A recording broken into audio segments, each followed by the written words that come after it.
सुप्रभात साथियों। आइए, आपका स्वागत है एजुकेशन कैप्सूल में।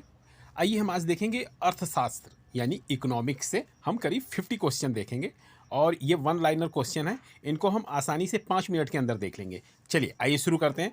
तो देखिए, हमारा पहला क्वेश्चन जो है यह है, आधुनिक अर्थशास्त्र का जनक या पिता कैसे कहते हैं? तो एडम स्मिथ को कहते हैं। अर्थशास्त्र की रचना किसने की है? तो ये चाणक्य ने की है। आप याद रखेंगे, चाणक्य को कौटिल्य भी कहा गया है और विष्णु दत्त भी कहा गया है। और मिश्रित अर्थव्यवस्था का क्या अर्थ होता है? तो सरकारी और निजी क्षेत्र का जो सह अस्तित्व होता है उसी को मिश्रित अर्थव्यवस्था कहते हैं। ठीक है। और किस अंतर्राष्ट्रीय संस्था द्वारा मानव विकास रिपोर्ट जारी किया जाता है? तो संयुक्त राष्ट्र विकास कार्यक्रम के द्वारा किया जाता है। राष्ट्रीय स्तर पर भारत में प्रतिवर्ष कौन आर्थिक सर्वेक्षण रिपोर्ट प्रकाशित करता है? तो वित्त मंत्रालय करता है। किसी देश में उत्पादित किए गए संपूर्ण सामान और सेवाओं का मूल्य क्या कहलाता है? तो ये सकल घरेलू उत्पाद कहलाता है आपका। और सकल घरेलू राष्ट्रीय उत्पाद प्राप्त किया जाता है। सकल घरेलू उत्पाद और विदेशों से प्राप्त जो निवल कारक होते हैं उसके आय द्वारा जो होता है उन दोनों को मिला के किया जाता है। किस संगठन के द्वारा भारत में राष्ट्रीय आय की गणना की जाती है? तो भारतीय सांख्यिकी संगठन के द्वारा।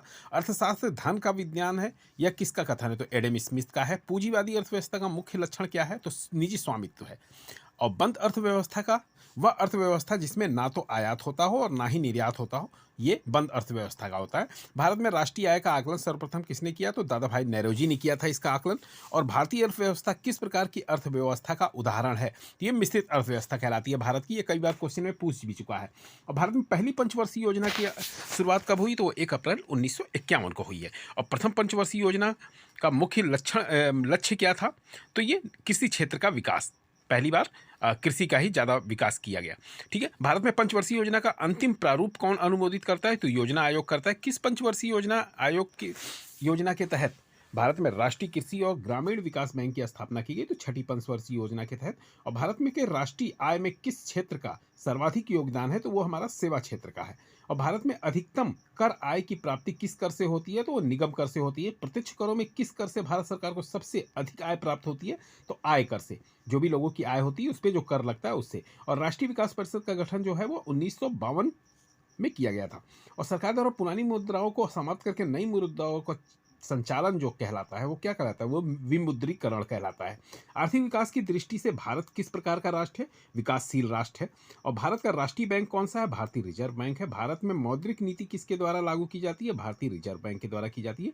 और भारत में बैंकों का राष्ट्रीयकरण पहली बार किस वर्ष किया गया? तो सन 1969 में किया गया था। और भारत में मानव विकास रिपोर्ट जारी करने वाला भारत का पहला राज्य कौन सा है? तो वो मध्य प्रदेश है। मानव विकास सूचकांक किसके द्वारा जारी किया जाता है? तो ये विश्व बैंक जारी करता है। और मानव विकास सूचकांक किस अर्थशास्त्री यानी महबूब उल हक, ये अर्थशास्त्री है, इन्होंने दिया था। किस संगठन के द्वारा भारत में बेरोजगारी के आंकड़े जारी किए जाते हैं? तो राष्ट्रीय नमूना सर्वेक्षण संगठन है, ये जारी करता है। बाजार में अर्थव्यवस्था वह अर्थव्यवस्था है जो सरकारी नियंत्रण से मुक्त होता है। ठीक है। और भारत में नियोजित अर्थव्यवस्था किस पर आधारित होती है?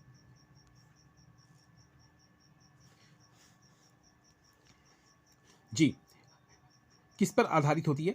तो ये जो हमारा है, कौन सी संस्था अंतर्राष्ट्रीय व्यापारिक संबंधी नियमों को निर्धारित करता है? ठीक है। तो ये विश्व बैंक निर्धारित करता है। और ये भारत में नियोजित अर्थव्यवस्था जो है मिश्रित अर्थव्यवस्था पे आधारित होती है। भारत में राष्ट्रीय आय समिति का गठन किस वर्ष? तो 1949 में किया गया है ये।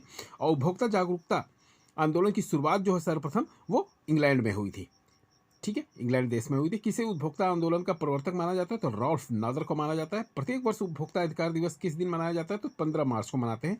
भारत में प्रच्छन्न बेरोजगारी सामान्यतः किस क्षेत्र में पाई जाती है? तो ये पाई जाती है कृषि क्षेत्र में। किसे भारतीय अर्थव्यवस्था के उदारीकरण का अग्रदूत कहा जाता है? तो डॉक्टर मनमोहन सिंह को कहा जाता है। उपभोक्ताओं के अधिकार एवं सुरक्षा के लिए संयुक्त राष्ट्र संघ ने किस वर्ष सिद्धांत निर्धारित किया? तो 1985 में किया है। और राष्ट्रीय उपभोक्ता दिवस भारत में प्रत्येक वर्ष किस दिन मनाया जाता है? तो ये 24 दिसंबर को मनाया जाता है।